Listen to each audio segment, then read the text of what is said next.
وہ خوشی کے خوشحالی کے دن تھے۔ یہ میرے چچا اسامہ ہیں، یہ میری والدہ ہیں۔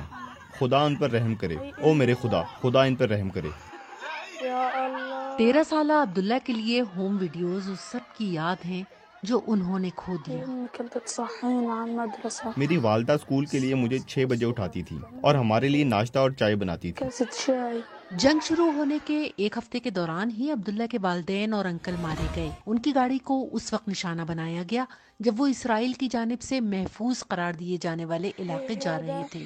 وہ جو اڑتا ہوا نظر آ رہا ہے وہ میں ہوں، وہ میں اڑ رہا ہوں۔ عبداللہ اور ان کے بھائی بچ گئے لیکن دونوں شدید زخمی تھے۔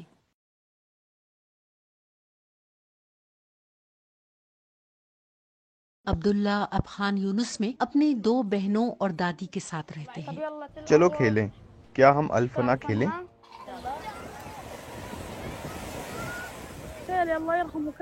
میرے انکل ہمیں غزہ سے چہل قدمی کے لیے لے جاتے تھے، ہم سمندر پر جاتے تھے، وہ ہمیں ہر جگہ لے جاتے تھے۔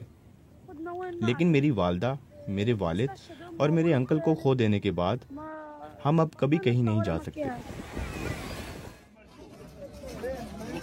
یونیسیف کے ایک اندازے کے مطابق فروری 2024 سے اب تک غزہ کے 17,000 بچوں کے گھر والے یا تو مارے گئے یا ان سے جدا ہو گئے ہیں۔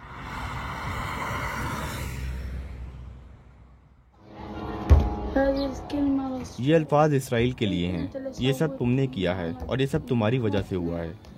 تم نے مجھ سے میری والدہ، میرے والد چھین لیے ہیں، تم نے مجھ سے میری تعلیم چھین لی ہے، تم نے مجھ سے سب کچھ چھین لیا ہے۔